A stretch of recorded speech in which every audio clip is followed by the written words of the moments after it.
morning, Adventure Kids. I hope you're all having a wonderful week. It's so good to see you. Today we are continuing learning about really famous people of the Bible. I am going to hand over to Tamsin now, and she is going to read the story of Elijah to us. Good morning, Adventure Kids. It's Tamsin here. I hope you're happy this morning and you've had a good breakfast and a good playtime so far. Are you ready for a story? I hope so, because this morning we're going to have a story about one of the heroes in the Bible called Elijah. So are you sitting comfortably? Good. Well, then I'm going to begin. There was a prophet called Elijah who lived a very, very long time ago, even before Jesus was born. Elijah lived by a small river, which is where he got all his water, and he got his food by God sending birds along and then dropping the bread off for him. However, the river dried up because there wasn't any rain, and God spoke to Elijah and told him to go to the town of Zarephath. I have commanded a widow to look after you. So Elijah did as God said. Now then, a widow is a lady whose husband has died, so she was living all by herself. When Elijah saw the widow collecting firewood, he asked her, "Please, could you bring me a little cup of water? I would like a drink." And as she went to get the water, he said, "Please, can you bring me a bit of bread too?" The woman answered, "As surely as God lives, I tell you the truth. I have no bread, only a handful of flour and a little oil.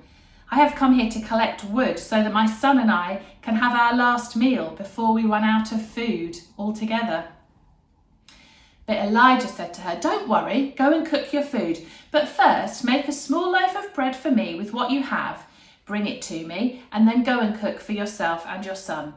God has told me that your flour will never empty and the jug of oil will always be full." So the woman went home and did what Elijah had said. Then the woman and her son and Elijah had enough food every day.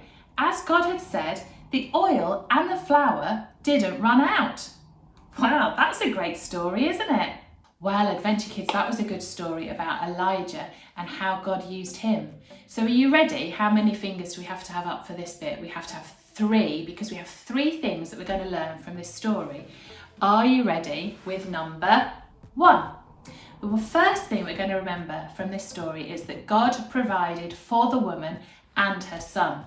So God provided for everybody in this story. Number 2, God used Elijah to perform a miracle.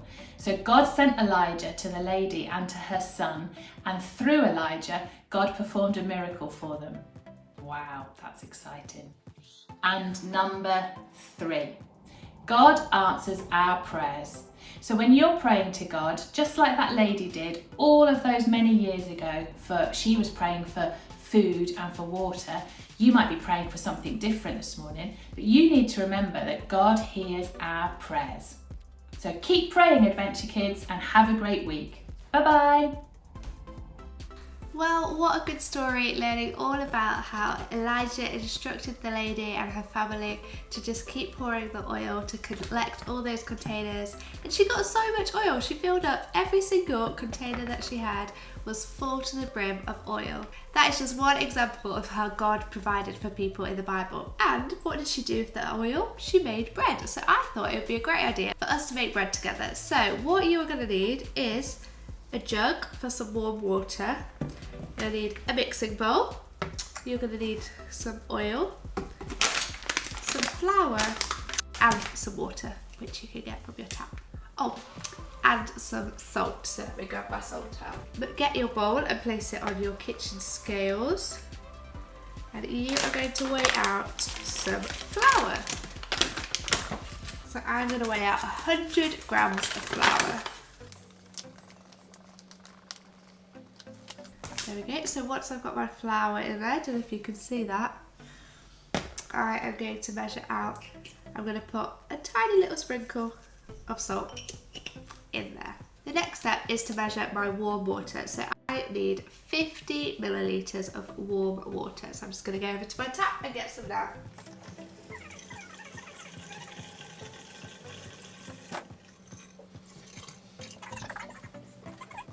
Obviously, we have already washed our hands, but I'm going to take off my ring as well for this next step, as it might get a little bit messy. So what you have to do is pour in a little bit of water at a time,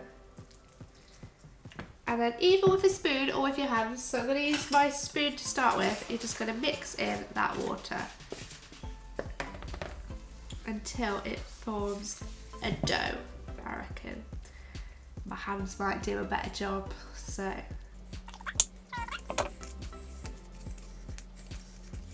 Now your hands are probably going to get all sticky, but that is okay.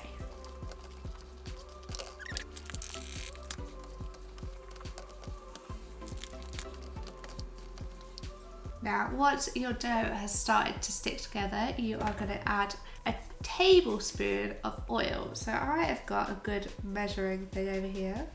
So you're going to get your tablespoon and your oil, and you're going to add a tablespoon of oil. Grown-ups, olive oil is probably best, but whatever oil you've got in is totally fine.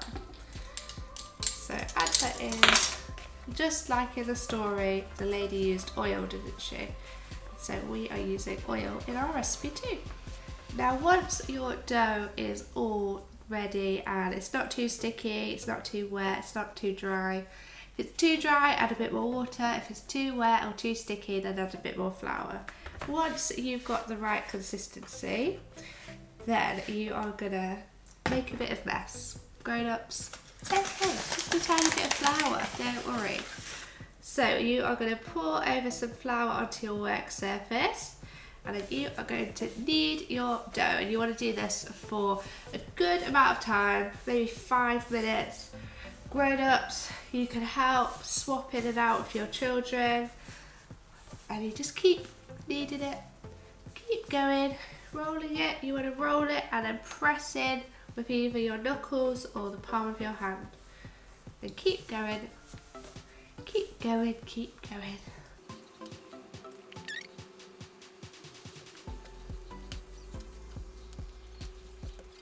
Now, once you have rolled and kneaded your bread, and you think it's ready, then it's time to split your dough up. So the best way to do this, I think, is to roll it out with a rolling pin, then split it, and then roll it, and then split it and roll it. So I've got my rolling pin here, and I'm going to get a little bit more flour, just so it doesn't stick to my surface. Put that over here. And then I'm just going to roll this out, just a little bit, just so I can split it, and then I'm going to just grab a knife and I'm going to cut it into 4 pieces. You might want to grab your grown-up at this point, and you're just going to chop this into 4 pieces. And then you're going to roll each of those into a little circle, ready to be rolled out into your flatbread. So I've got one little circle, and then I am going to roll this out.